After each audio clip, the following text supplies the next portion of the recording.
प्रणाम दर्शकों, आपका स्वागत है। आज की कहानी का शीर्षक है कर्मों का थैला। दोस्तों, एक शहर में एक धनाढ्य सेठ रहा करते थे। काफ़ी नामी-गामी थे, पैसों की कोई कमी नहीं थी। उन सेठ साहब के 3 पुत्र थे।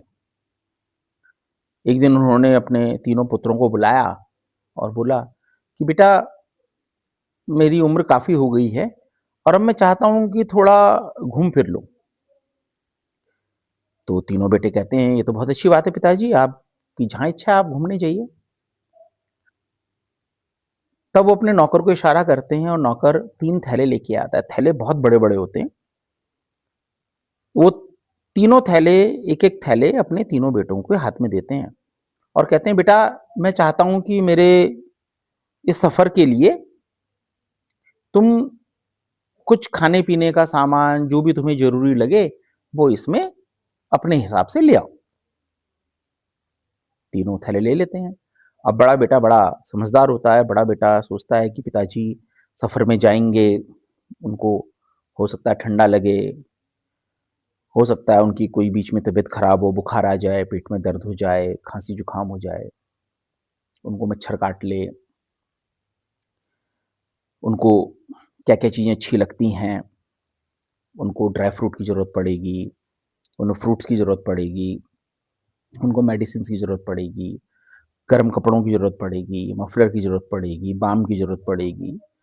वो इस तरह से पूरी लिस्ट बनाता है और अच्छा-अच्छा सामान बढ़िया, जो काफ़ी समय तक प्रिज़र्व किया जा सकता है। टॉर्च भी रख लेता है अपने पिताजी के लिए, पानी की बोतलें रख लेता है, पानी साफ़ करने वाली गोलियाँ होती हैं, वो रख लेता है। बहुत सारे इस तरह के सामान, दवाइयाँ वग़ैरह, आयुर्वेदिक दवाइयाँ, एलोपैथिक दवाइयाँ, जो उसको समझ में आती हैं, सब उस थैले में भरता है, क्योंकि थैला बहुत बड़ा होता है। थैले में पूरा भरता है और ले जाता है शाम के समय कि पिताजी, मैं आपके लिए थैला ले आया हूँ। पिताजी कहते हैं, बहुत खुश होते हैं और साहब नौकर कहते हैं, इसे साइड में रख दो। दूसरा बेटा जो होता है, वो थोड़ा-सा चालू स्वभाव का होता है। वो कहता है, यार पिताजी इन कामों में फँसा रहे हैं यार हमें, हैं? सब कुछ है पिताजी के पास। चल, पिताजी का मन है, वो फ़ोन करता है, पास में एक लाला की दुकान होती है। बोलता है, लाला यार कुछ खाने-पीने का सामान थोड़ा-बहुत छोटा-मोटा चॉकलेट-वॉकलेट, ये वो चिप्स-चुप्स, थोड़े से बिस्कुट-विस्कुट, कुछ ऐसे ही खाने-पीने का थोड़ा सामान, यार तू भेज दे किसी लड़के के हाथ। लाला वो थोड़ा सामान सारा भेज देता है, वो भी उस थैले में उस सामान को रखता है। वो भी पहुँच जाता है, कहता है, पिताजी मैं भी ले आया हूँ आपके लिए थैला। पिताजी खुश होते हैं, कहते हैं, बेटा यहाँ रख दे साइड में। अब जो तीसरा बेटा होता है, वो बहुत ही मक्कार होता है, बहुत ही तेज होता है। वो कहता है, यार इस काम के लिए हम घूमने-फिरने का हमारा समय है। पिताजी ऐसे ही करते रहते हैं, इन्हें तो अपना कुछ पता रहता नहीं है। ज़बरदस्ती बुला लेते हैं, आज सुबह 1 घंटे बैठा दिया, ये कर दो, वो कर दो, ऐसे कर दो, वैसे कर दो। अरे किसी से करवा लो यार, क्या मतलब है? इतना पैसा कमा रखा है, हैं? हमें बुला रहे हैं। मैं बैडमिंटन खेलने जा रहा था, अब मेरा एक मैच खराब हो गया। इस तरह की बात करता है। वो कहता है, क्या करूँ यार, बहुत सोचता है, क्या लाना है यार इनके लिए सामान?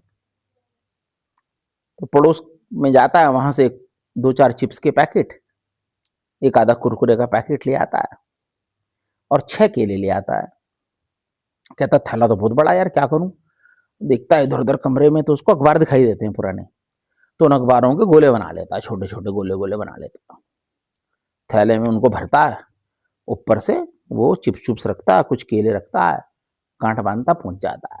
कहता है, पिताजी मैं भी ले आया हूँ थैला। पिताजी कहते हैं, अरे बेटे बहुत अच्छा, बेटा यहाँ रख दे। और वहाँ रख देता है। अब सेठ जो होते हैं, सेठ के मन में एक प्लान चल रहा होता है। वो अपने नौकर को बुलाते हैं और बोलते हैं, बेटा एक काम कर, नौकर को, मेरे तीनों बेटों को शहर में एक होटल है, वहाँ बुला। होटल वाले से पहले ही बात तय रहती है। तो बड़े बेटे के पास नौकर जाता है कि बाबूजी आपको उस वाले होटल में बुला रहे हैं। कहते हैं, क्यों? बोले, पता नहीं वहाँ पे कोई मीटिंग-वीटिंग है, वहाँ इसलिए आपको बुला रहे हैं। ऐसे करके दूसरे पे भी जाता है, तीसरे पे भी जाता है, तीनों को बुला लेता है।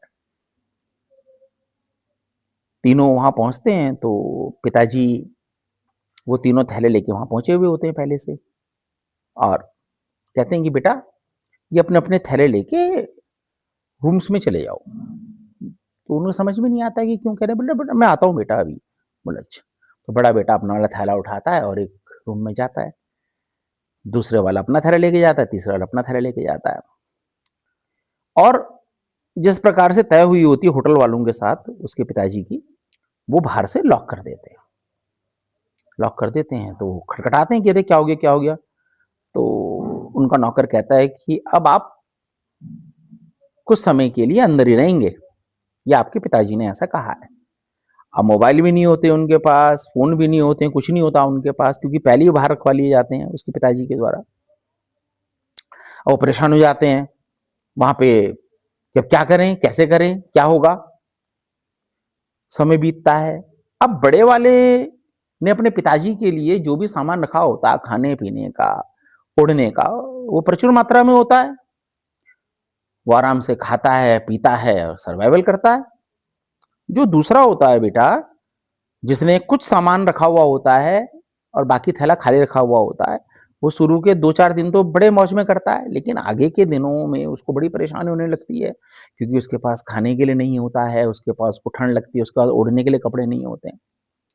वहीं तीसरा जो अत्यधिक मक्कार होता है लड़का, उसके तो 1 घंटे में सारे चिप्स और बिस्कुट केले खत्म हो जाते हैं। और वो बड़ा तड़पता है, बहुत परेशान होता है, यार क्या करूं, कैसे करूं। मतलब उसके लिए जिंदगी चलानी बड़ी दूभर हो जाती है। खैर, जब 10 दिन बीतते हैं, 10 दिन बाद पिताजी उन दरवाजों को खुलवाते हैं, तो भला बुरा कहते हुए छोटे वाला बेटा भी आता है, मंझला बेटा भी आता है और सबसे बड़ा बेटा भी आता है। तो देखते हैं बड़ा बेटा बिल्कुल स्वस्थ होता है, जबकि जो मंझला बेटा होता है उसका चेहरा उतरा हुआ होता है, थोड़ा सा काला पड़ चुका होता है। और जबकि तीसरे की तो ये स्थिति होती है कि बिल्कुल मरणसार होता है। ऐसी स्थिति लगती है कि जन्मों जन्मों का भूखा और प्यासा हो। उसको तो इवन हॉस्पिटल में एडमिट कराना पड़ता है, ग्लूकोज चढ़ाना पड़ता है, दवाइयां देनी पड़ती हैं। तो छोटा बेटा कहता है आपने हमारे साथ ऐसा क्यों किया। मंझला बेटा भी यही पूछता है अपने पिता से, और बड़े बेटा भी यही पूछता है बड़े उन्नम स्वभाव से कि पिताजी ये क्या था। तो उसके पिताजी बताते हैं कि बेटा ये जो थैले मैंने तुम्हें दिए थे, कर्मों के थैले हैं बेटा। ये आप जो भी करते हैं, आप जैसा भी कर्म करते हैं, वो आपके सामने आता है, आपको उसको भोगना पड़ता है। आप अच्छा कर्म करेंगे तो आपको अच्छे रिजल्ट मिलेंगे, आप बुरे कर्म करेंगे आपको बुरे रिजल्ट मिलेंगे। मैं सिर्फ तुम्हें यही समझाने की कोशिश कर रहा था कि अगर तुम्हारे कर्म अच्छे होंगे तो तुम अपने जीवन को खुशहाल बिताओगे, तुम्हारे कर्म खराब होंगे तो तुम अपने जीवन को रोते हुए बिताओगे। तो दोस्तों इतनी सी थी कहानी। ये कहानी हमें क्या सीख देती है? ये कहानी हमें ये सीख देती है कि हम जो भी अपने कर्म करते हैं, उन कर्मों को पूरी ईमानदारी के साथ करें, सरलता के साथ करें। इस प्रकार से करें कि किसी को हमारे कर्मों से दिक्कतें ना आए। हम ये ना सोचें कि हमें कोई नहीं देख रहा है। हमें वो ऊपर जो बैठा है ना, जिसको आप जिस भी नाम से जानते हैं, वो जिसको कोई भगवान कहता है, कोई जीसस क्राइस्ट कहता है, कोई वाहेगुरु कहता है, कोई अल्लाह कहता है, कोई उसको सुप्रीम पावर कहता है, कोई उसको एलियन भी कहते हैं। तो ये जो ऊपर बैठे हैं ना, ये सारा हिसाब किताब रख रहे हैं। इनके पास जो सुपर कंप्यूटर है, इसमें कोई भी व्यक्ति सोचे कि मैं बच जाऊंगा, मैं तो बहुत बड़ा हैकर हूं, मैं तो ऐसा हूं, मैं तो वैसा हूं, मैं तो संसार के सारे कर्म जानता हूं, तो वो उसकी बहुत बड़ी भूल है। 2 लोगों को नुकसान पहुंचाए और 2 मंदिर में मत्था टेके और सोचे कि मत्था टेक के उसका काम हो जाएगा, तो अपने दिमाग से इस बात को बिल्कुल निकाल दे।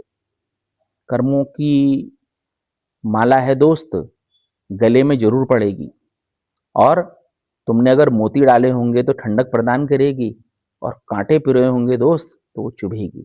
तो इस बात का हमेशा ख्याल रखें। तो ये कहानी हमें यही सीख देती है कि हमें अपने कर्मों को अच्छी तरह से करना है, ताकि हम अपने को जीवन में ऊपर वाले का शुक्रिया करते हुए, हंसते खेलते हुए काटें, और हमारे जाने के बाद भी लोग हमारे कर्मों की वजह से हमें याद रखें। धन्यवाद।